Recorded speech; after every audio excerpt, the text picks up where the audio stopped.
Good morning. Good morning. My name is Alex Barney. I'm a member of the Board of Trustees here at the UU. What a morning, huh? To start off with what Aline played, that was lovely. Thank you so much. Welcome to our service. Unitarian Universalism encourages an open ended search for meaning in life and a commitment to asking our values to shape our actions. We are a pluralistic religion that draws wisdom from many sources. We welcome all people into our beloved community of whatever age, race, class, ethnicity, ability, sexual orientation, gender identity, or religious background. We especially welcome those of you who may be worshiping with us for the first time. Please check our calendar and newsletter for announcements of programs and events. Guests are welcome to participate in any activities in our community. If you would like more information about the congregation, or if you have any questions, please do not hesitate to ask me or any other board member or Reverend Patrick Price. Thank you.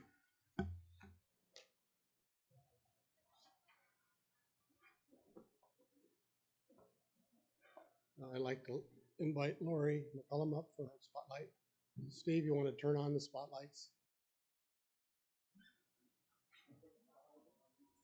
Yeah, we got to get you lit perfectly. Good morning. My name is Lori McCullum, and I'm here on behalf of the Environmental Justice Team to let everybody know, if you haven't seen it in the weekly newsletter, that we're hosting a vegetarian potluck on Sunday the 28th, immediately after service. If you're not aware, the church used to have vegetarian potlucks, at least 4 or 5 times a year.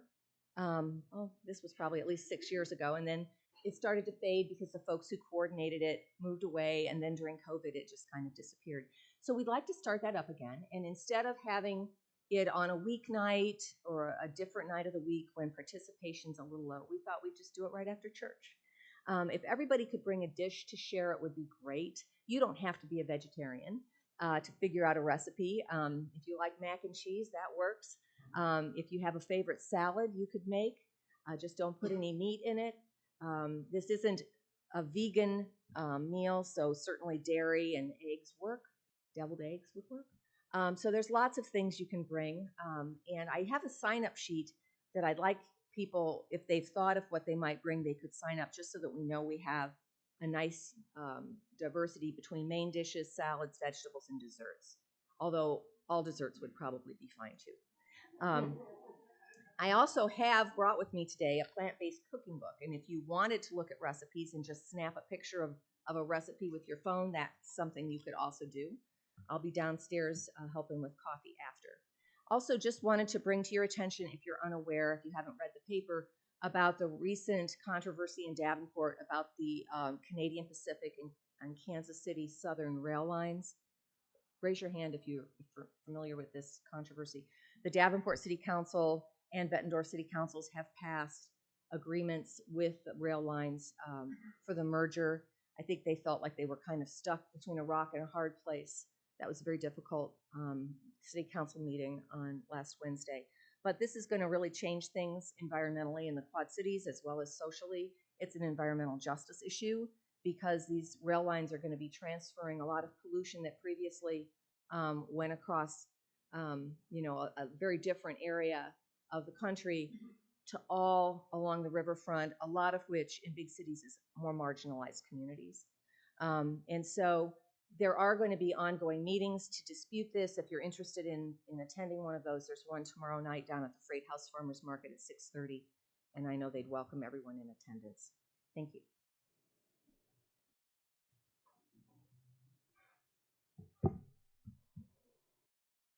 Thank you, Lori. Good morning. No. Good morning. A little energy is a good thing. My name is John DeGreve. I'm chairman of the Religious Services Team by appointment. And I would like to no, I told him I'd be interim chairman of the Religious Services Team. Anyway, I would like to welcome you to today's service Last Sunday, we were introduced to our new interim minister, Reverend Patrick Price. I hope that you all had a chance to meet with him or will meet with him in the future to introduce yourself in the coming weeks. He will be back here next Sunday. This church year, which starts August 1st, begins a new phase for our congregation. Reverend Patrick is a three-quarter-time, part-time interim. Maybe it could be a three-quarter-time, part-time. No. Okay. What does that mean to us? Well, as lay leaders, we need to provide Sunday services for only 26 weeks when Reverend Patrick is not here. We don't have the depth to do that presently, and I invite anyone who is interested in finding out more about assisting at our Sunday services to talk to me after today's service.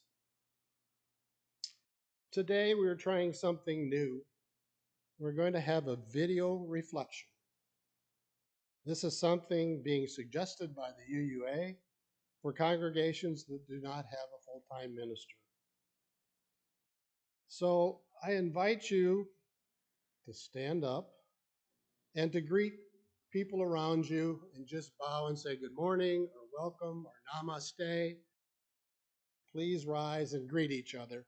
No hugging or shaking hands, please.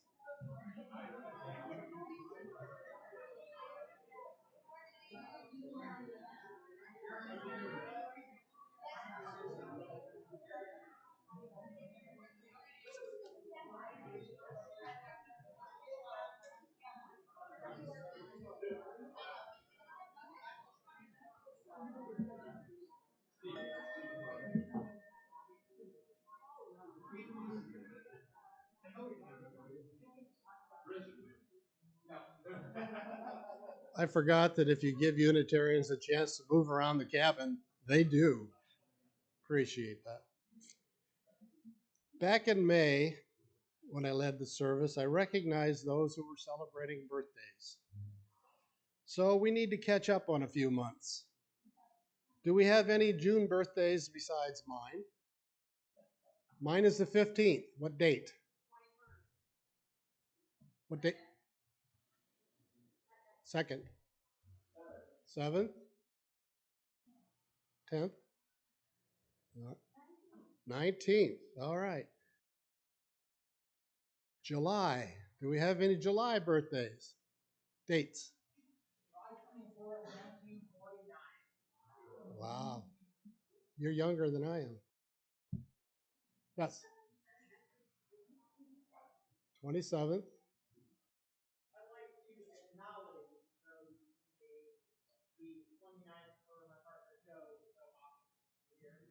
Okay. So Joe's birthday was in July? All right. We're up to date to August. Oh, Anne Marie?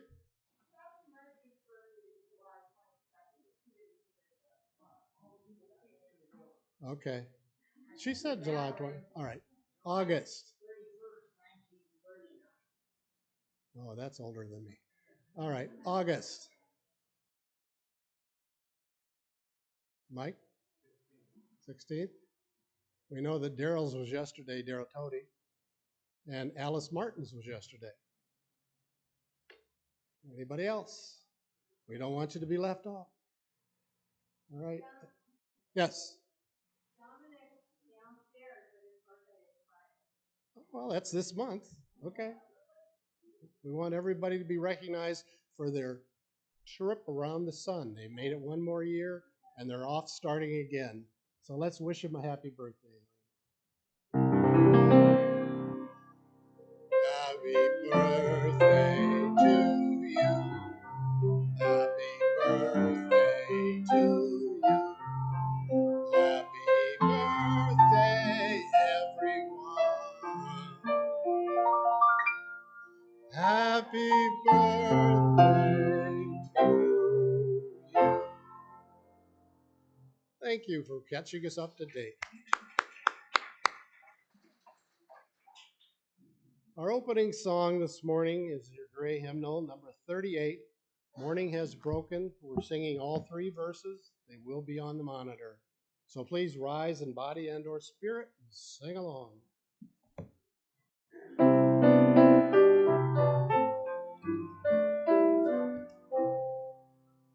Morning has broken like the first morning.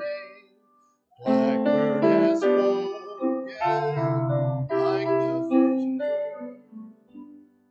Praise for the singing, praise for the morning, praise for them springing fresh from the word.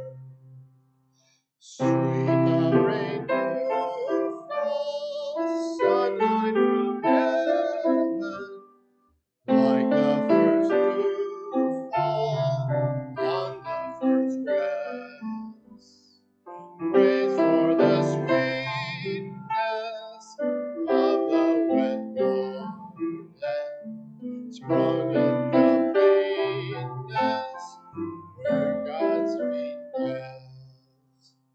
Mine is the sunlight, mine is the morning, born of the first love, Eden tenderly.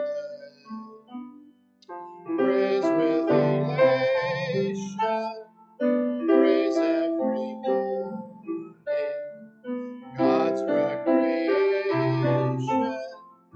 of this new day. Please be seated.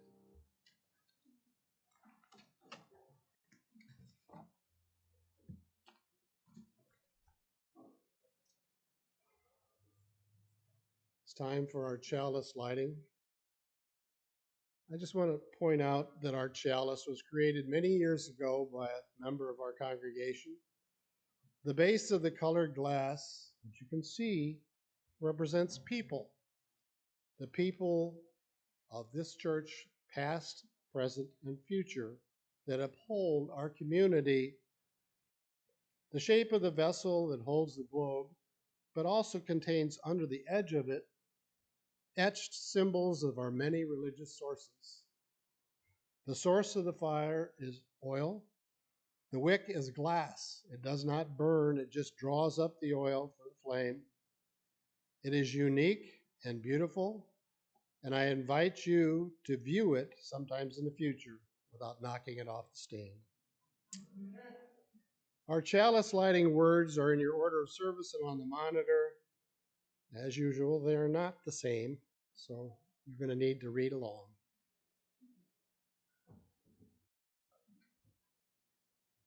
The flame of our chalice this morning is a symbol of the warmth and brightness of our connections. The flame lights our way back together again from our separate summer lives, and it lights our way forward into this new church year of promise and renewal.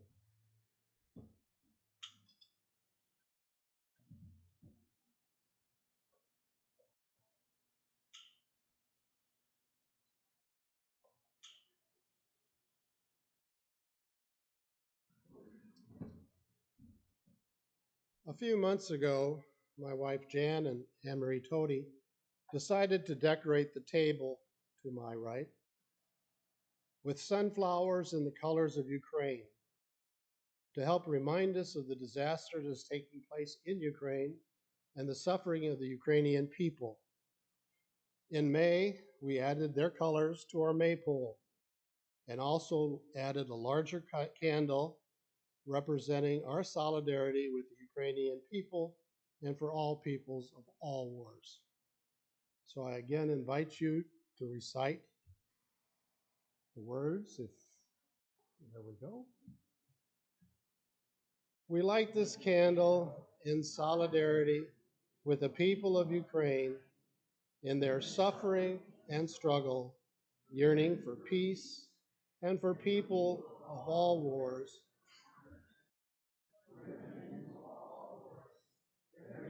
To end wars.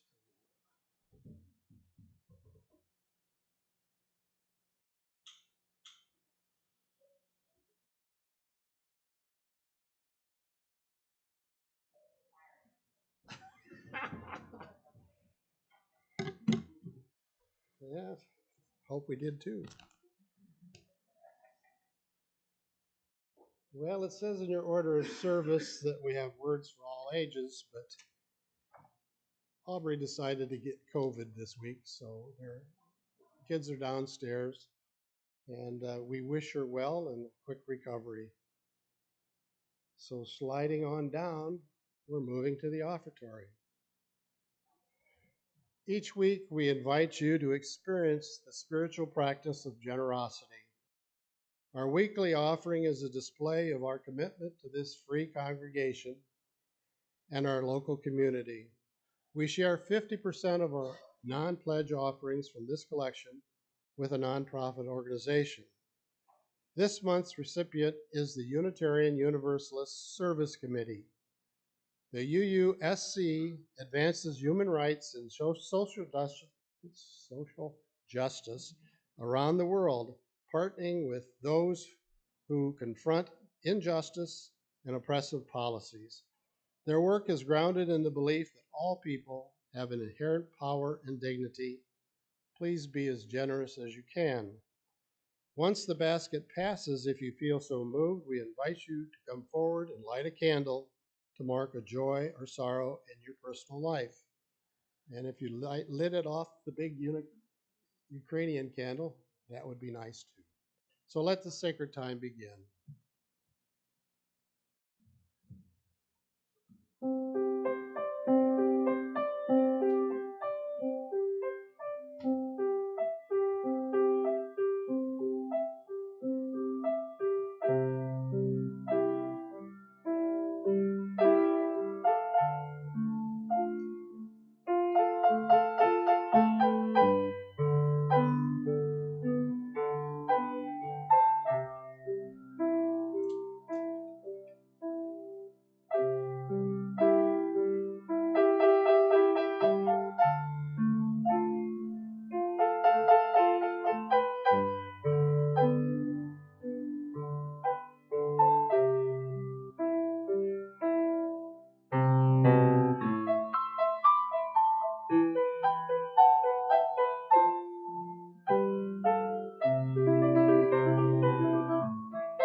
Good morning.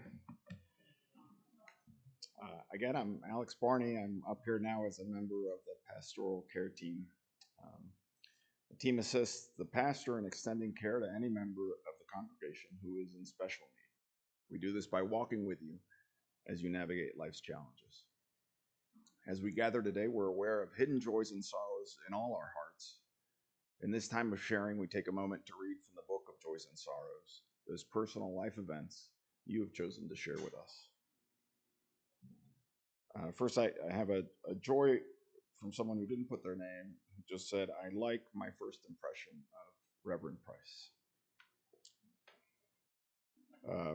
Another joy, I'm not sure if this is from Joy or if this is just Mark Joy. It says, the Quad City Polyrhythms Jazz Fest returns next Friday and Saturday, all free, with added authors of the artists of the QC, including Nicole Paney, who's our office administrator. It's a diverse event that certainly speaks to the beliefs of the UU. Go online and see them and support music, authors, and it's all wrapped in diversity and love. We have a joy from Raymond Butch Perry, who says he's very happy to have returned to the Quad Cities UU Church, but he also shares a sorrow that he hasn't been able to get an apartment and has been living in Motel 6, which is expensive, and asks if anyone has an extra room where he can stay. Olivia Dorothy also shares a sorrow. She says, she reminds us of the loss of the 16 Palestinian children this week in an Israeli bombing, and she wishes that our congregation also stood in solidarity with the Palestinians.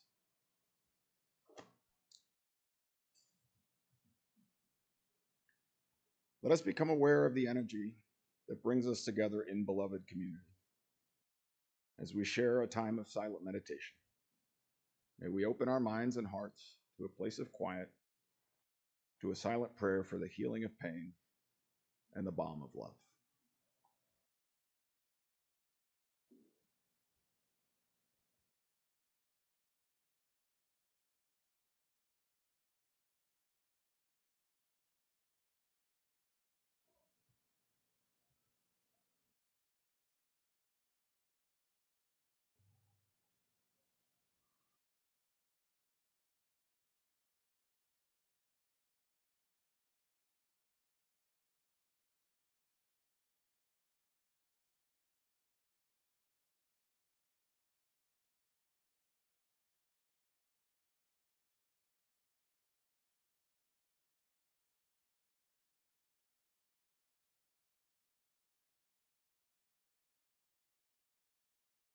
For what has been shared and for what remains in the quiet sanctuary of our hearts, we are grateful.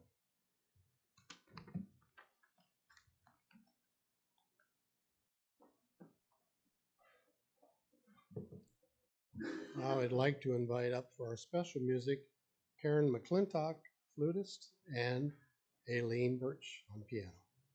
Abide with me.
Thank you very much.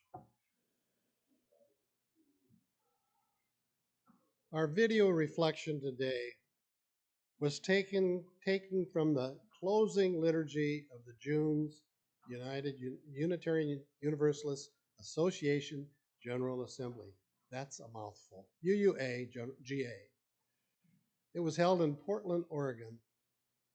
We are fortunate to have Tom Lejudas as our in-person delegate for our congregation and Anne Marie Tody as our virtual delegate on Zoom for our congregation. Anne Marie said she'd be happy to discuss the General Assembly with anybody after the service at coffee. Tom will not be back here until September, but he did send us some of his thoughts, and here is just one excerpt. As a congregational Unitarian Universalist, we are affected by the trends that are part of our religion. Resignations, retirements, rebuilding our congregations after 2 years of COVID is our commonality. 28 of our congregations have not been able to find a ministerial leadership through the UUA, unquote. This leads well into the reflection by Reverend Gretchen Haley. She talks about operating during COVID, how we need to reconstruct and re-energize our communities and more. The name tags that we passed out this morning was mentioned in her reflection. I love people in theory. Gretchen is a minister at the Fort Hills Unitarian Church of Fort Collins, Colorado. I invite you to watch and listen to her words of wisdom from this year's General Assembly.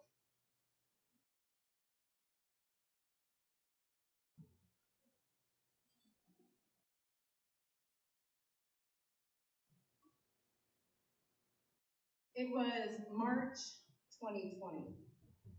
You know the week. I'm sitting in my home office, and just a few feet away from me, my 2 teenagers are in the living room homeschooling. And a few feet away from them, my partner's at the kitchen table. It is her turn to supervise. Every dividing line that I have carefully practiced in my ministry up until this moment, boundaries that keep my family in one world and my church and work in another, have come undone. Just like everything else I've come to know about what it means to be a minister and do church, all in a matter of days. A pit starts forming in my stomach, and the tears in my eyes feel just a breath away as my body readies itself for grief. I listen to and read every news story I can find as if tea leaves for the future that we will all soon face. With every headline, my stomach grows tighter, and I write letters, and then I make videos to the people in my church and in my family, who, especially those people who in this new world are required to acquiesce, whether they believe it or not. They are technically over 65 and at risk. For no practical reason at all, I decide I should call Lynn. In the congregation that Sean and I serve, that is the Foothills Unitarian Church in Fort Collins, Colorado, Lynn is one of our elders. Literally, in this case, she's 88. There she is. She's on the left. She's next to 2 other beloved elders, Bob and Beth. Lynn has been in our congregation for over 50 years. I don't know exactly why I decided to call Lynn, but I just know I need to hear her voice. Lynn is one of many partners I end up calling in those days. I mean, I obviously also call Sean a lot. Then I call Sue and Sarah and Scott and Nancy and Arby and Johanna and Glenn and Mary and Terry. I could keep going and going and going with my list of names. Who's on your list? Those people you called on in those days and who call on you. I invite you to just share a few names right now into the space or into the chat. Those partners who you count on.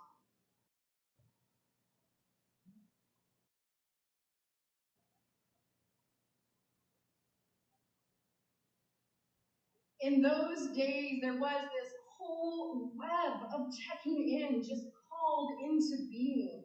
And in every hello, the tender awareness of feeling way too little, like our story. And in every, how are you?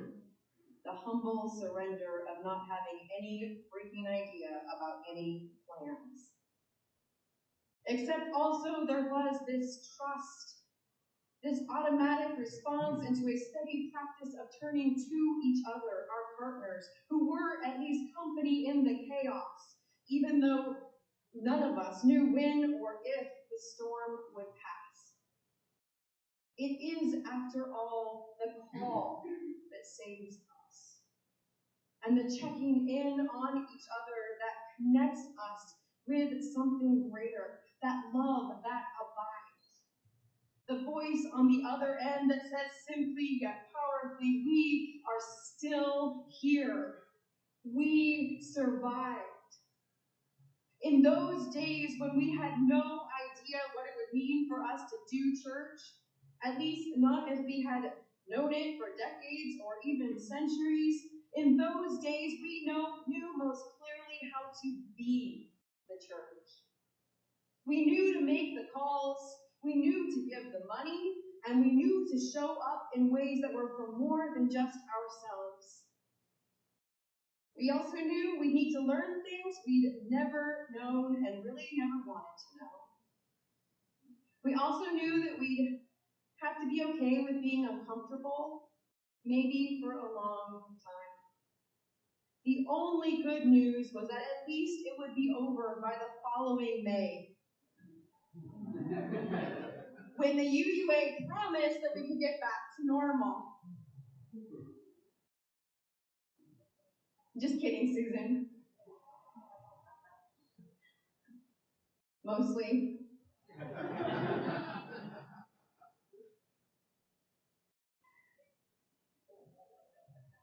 Said May.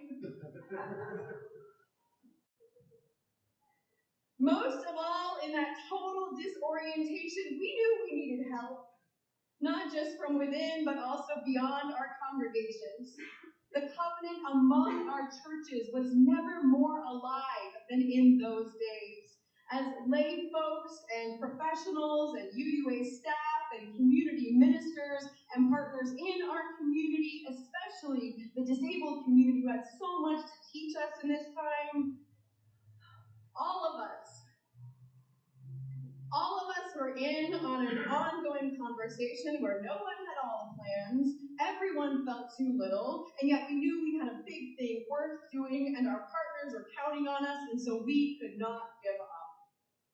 In those days, we knew instinctively how to be the church, and even more, we knew most clearly why it matters that we are the church. Not perfectly, of course. I had an idea, actually, for a GA workshop where we all could just share our most embarrassing tech messes. That'd be fun, right? For us, I'm pretty sure we'd have to tell about this last Christmas Eve, when literally the feed, it just for some reason that night, it decided it would not load.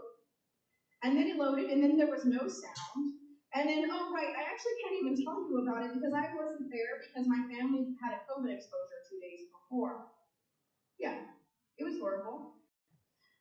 But in sharing our stories, we all have our stories, right? But in sharing our stories, we remember that neither tech nor perfection are the point.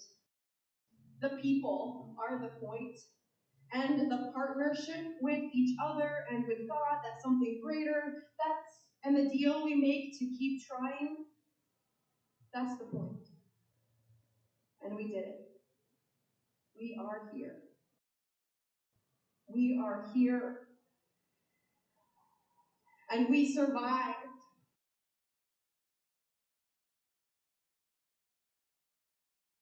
Since I started seminary in 2007, article after article and lecture after lecture has described the institutional and the local church in every way opposite of how I have just described it. I have heard constantly of the church's imminent demise, the death of Sunday school, and or our inevitable implosion and or slow drift into oblivion. In seminary, we learned that millennials thought we were irrelevant, boomers would soon be focusing on their retirement vacations, and the silent generation were aging out out of the heaviest volunteer lifting that we relied on them for so long. Now, you may have noticed that in addition to Gen Zers who weren't yet constituted, they left out one generation in this analysis, which in my opinion was a miscalculation, given how many of us Gen Xers are now holding lay and professional leadership in our congregations.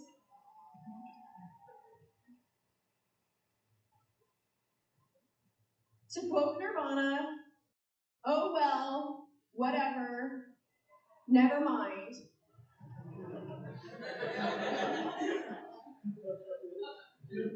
My point is, long before the pandemic came along, our beloved local congregations, this institution to which many of us have dedicated countless hours, if not our whole lives, have needed what Diana Butler-Bass has described as a major reorientation if, quote, we are going to remain relevant in this new world. Long before the pandemic, our families and children were not showing up consistently or at all, and yet needed ministry more than ever. Already, before the pandemic, giving was changing as younger generations had fewer resources and really didn't get this whole idea of pledging anyway.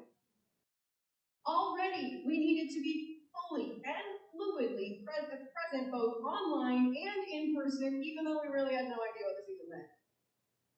And already, our churches were some of the least progressive, most monocultural, white, hetero spaces that many young people will encounter in their whole lives, despite the story many of us tell ourselves or the call that most of us know our faith makes.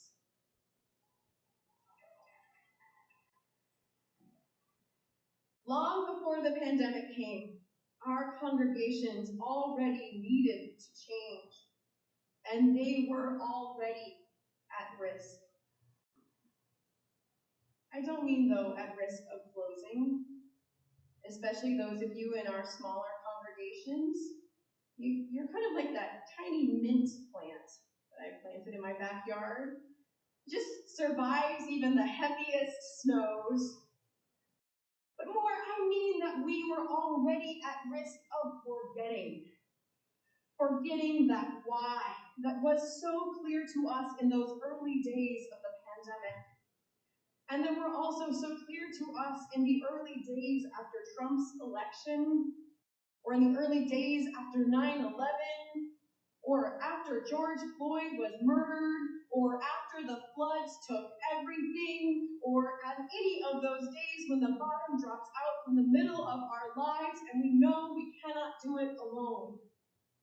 In those days, the why of church surrounds us and scares us and soothes us all at once as we feel seen and found and held and charged as if for the very first time.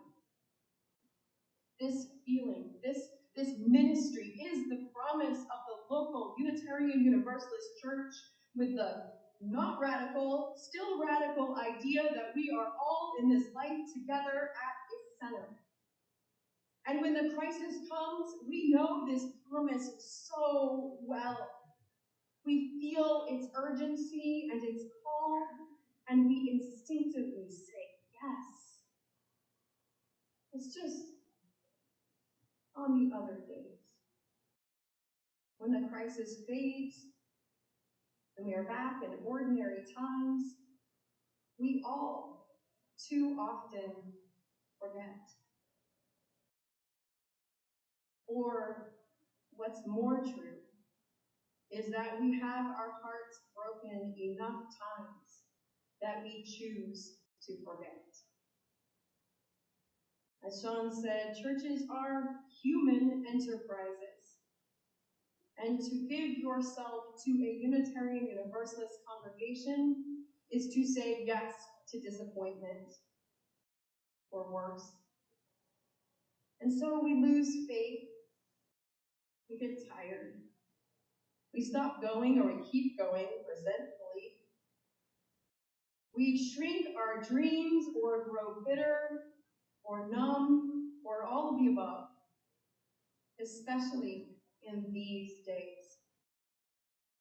Just a couple of months ago, some of our dearest congregants came to me to say they were feeling disconnected from the church. It wasn't a complaint. It was more like a confession. These are our past board members, our most generous donors.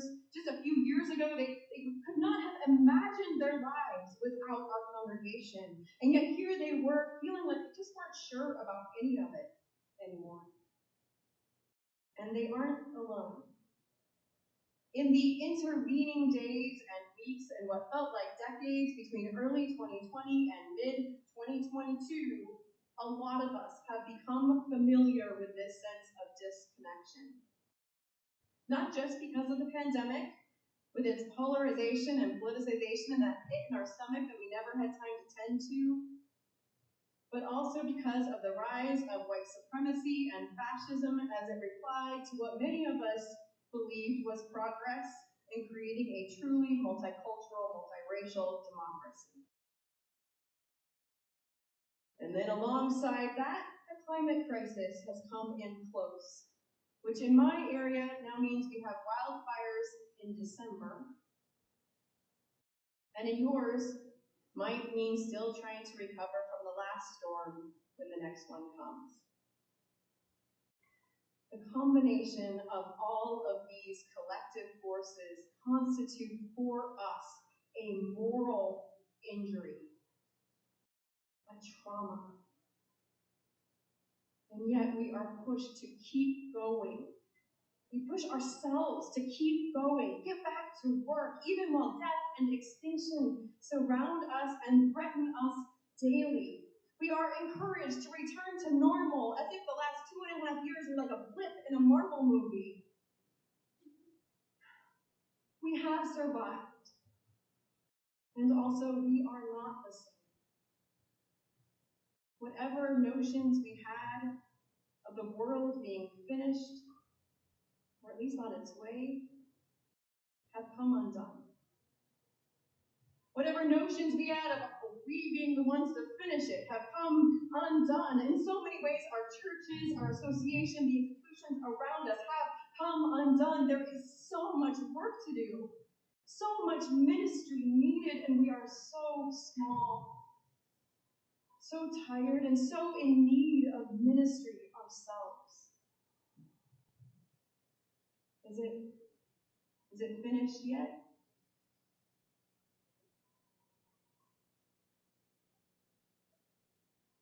Can I tell you something? When our president invited me to preach this service, just like Pastor Jacqueline Duhart told us was her first reaction, my first reaction was also no way. Obviously, I did get to the second reaction, which was, oh God, I'm doing this. But that first reaction was real, and it was rooted both in my terror and equally my confusion about what it means to be here with all of you at General Assembly. Now, to be clear, over the years I've loved much at GA. I have cried and laughed and sung with joy in the rare and powerful experience of being with thousands of other UUs while we are reminded both of who we are and who we are yet called to be. And still, I have also always felt confused about what it means to do Unitarian Universalism in general. Because where Unitarian Universalism has meaning for me is in the particular, in the people and the partners and the stories, even the particular annoyances and frustrations and heartbreak, most of all in the particular repair and the change. Unitarian Universalism comes alive by way of a localized, particular covenant grounded in place, where hearts can be opened and mindsets can shift over years of often hard and even painful ministry to and with the imperfect people who keep showing up. It is like this little button that one of our congregants gave me a few years ago. It said in big letters, "I love people." And then in little letters underneath that it said, "In theory." The grand ideals of Unitarian Universalism that inspire so many of us to travel across the country or to log on in the middle of our busy lives, this is us loving people in theory. Here we can connect with the good news of our faith that brought so many of us to our churches in the first place, and yet keep the promise at arm's length, set in bold generalities and sweeping statements of conscience that may or may not have real meaning back in our hometowns and home churches. Which again, this is not unimportant, and after all we have been through, keeping our faith at arm's length is understandable. It's just this. All of this is not the deal we make as Unitarian Universalists. Our deal is not to love people in theory. Our deal is to love them in real life. Our deal is to keep calling that web of check-ins into being, not just when we're feeling the gift of being in this life together, but in the gut punch, in the times when we most feel like everyone around us isn't doing enough or doing it wrong, when it feels like the only best option is to forget right then, by which I mean, of course, right now, our faith invites us to remember how urgently it matters that we show up and be the church, not just for the rest of the world, but for ourselves.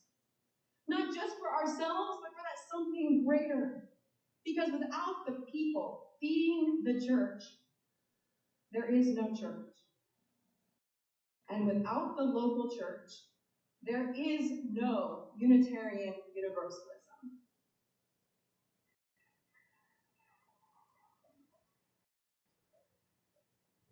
Which means the most important part of our General Assembly is the way it inspires us to return to our very specific assemblies, our congregations, virtual and IRL. How we will take the inspiration and energy of our theoretical and theological commitments and connect them with the very real life why that we know so well when the crisis hits. And how we stitch all of this onto our hearts so that it pulses with urgency, even on the ordinary days or in the days when bitterness is everywhere. In these days, we are called not just to go back to church, but to be the church, and to invite our friends and neighbors to join us as partners, because so much has been lost and so much has come undone, which also means that it must be time to build. It must be time to take all the lessons of who we knew to be in early 2020 and let them inform and drive a new vision where we can meet the no less urgent needs of June 2022 and beyond. I want to offer 4 examples of this vision. First, in the early pandemic, we loved getting to share Sundays with other UU communities, didn't we? That was fun. It's also such a time saver to share ideas and practices so fluidly. And so, rather than just reverting back to old silos in this moment, how about we take this moment to build a movement where collaboration is the norm?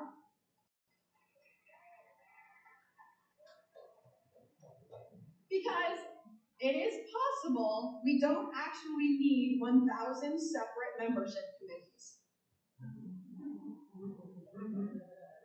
or 1,000 different stewardship committees, or 1,000 different online services every single Sunday.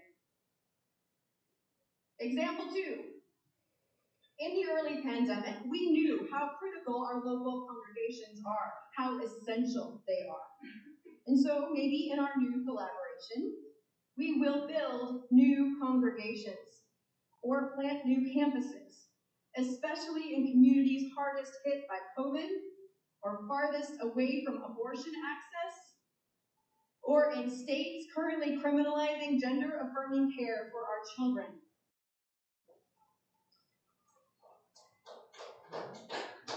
How many ministries would we be starting if we decided our congregations matter at least as much as NPR?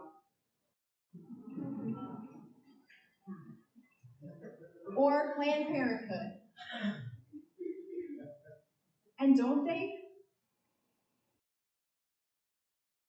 Or really, maybe our partnerships will lead us to pay more attention to the UU churches that are already in these communities and follow their lead. I mean, just imagine saying from within your church, dear UU churches in Arkansas and Alabama and Louisiana and Missouri and Wyoming.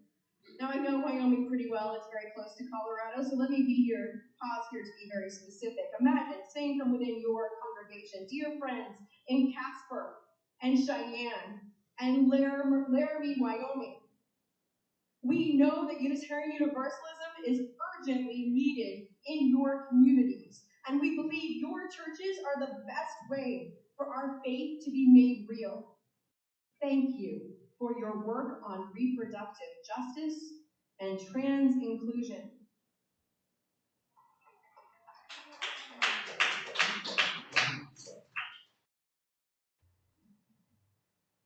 Here's some money.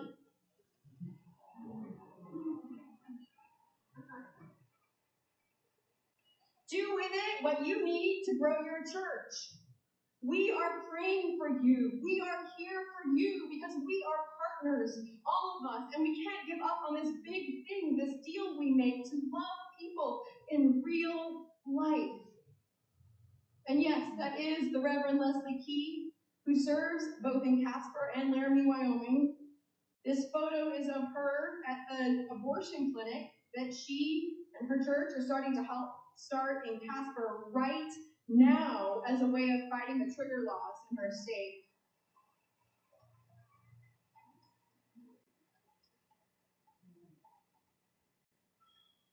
Speaking of money, my third example.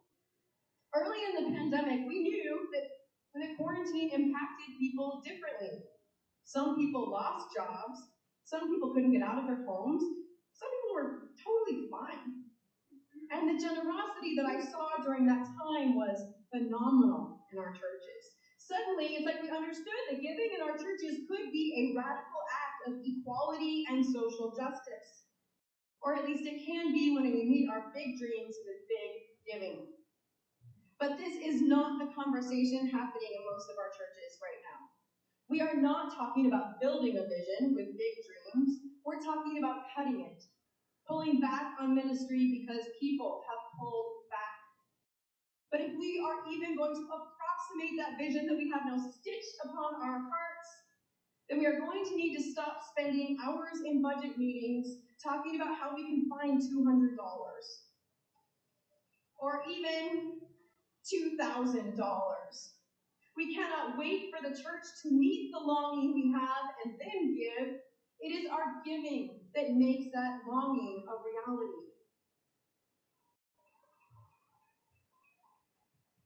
Which brings me to my fourth and final example.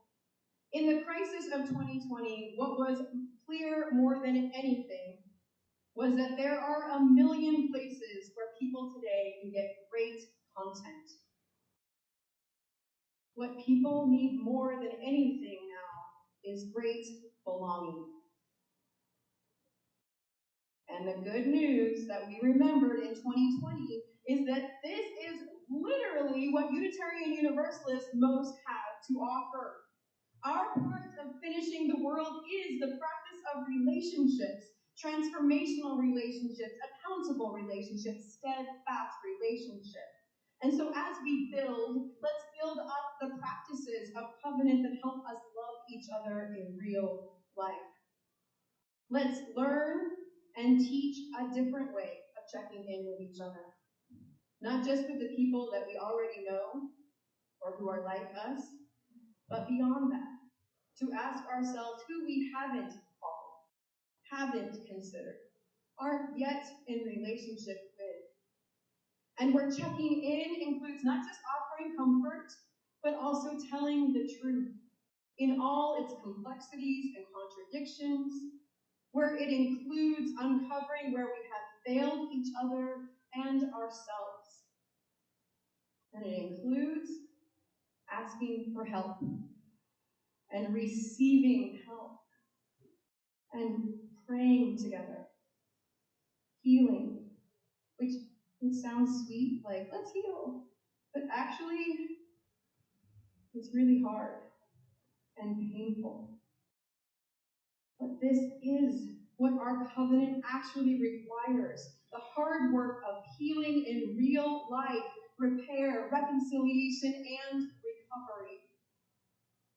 In these days of disruption and destruction, we must give thanks that we survived. Our individual and collective survival, it is a miracle.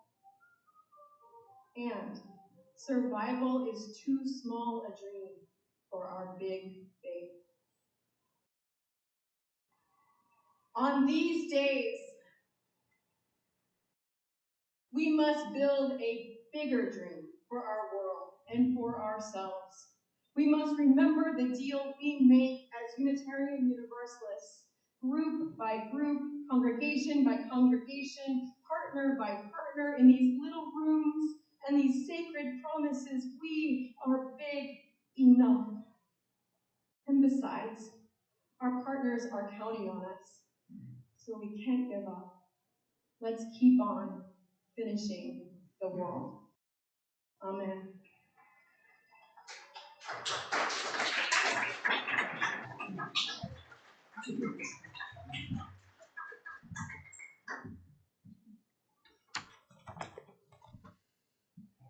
She has a lot of wisdom that she shared with us, a lot of kernels of thought.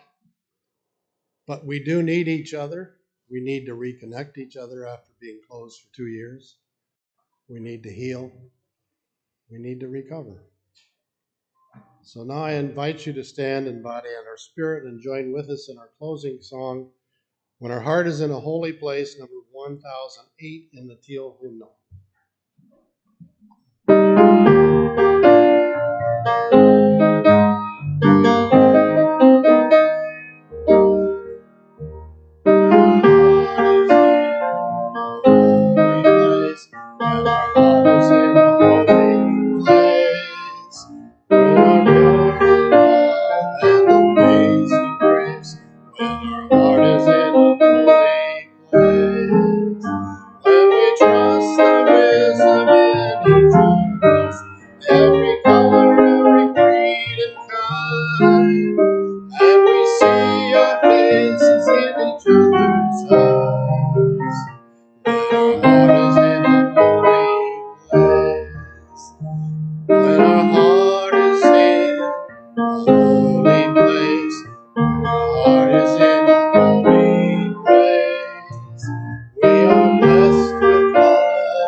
holy place. When our heart is in a holy place, we are blessed with love and amazing grace. When our heart is in a holy place, when we share the silence of each other's face, and the God of our hearts stirs within, and we feel the power of each other's faith. When our heart is in a holy place, when our heart is in a holy place, when our heart is in a holy place, we are blessed with love and amazing grace. When our heart is in a holy place, when our heart is in a holy place. Please be seated.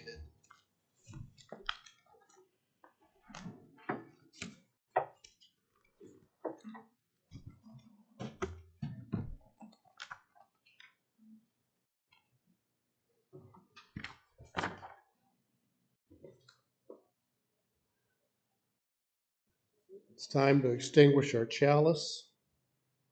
The words are in your order of service and on the screen. Repeat with me. As we extinguish our flame, may our lives be the reflection of this light, and all the beauty, peace, and joy as possible in this world. And may the love we find in this place sustain us as we go our separate ways and help guide us in our daily work.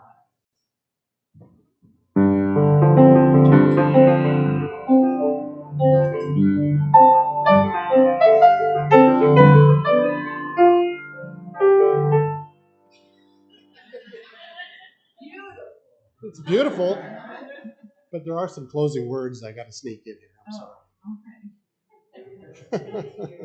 Maybe I should have just stopped.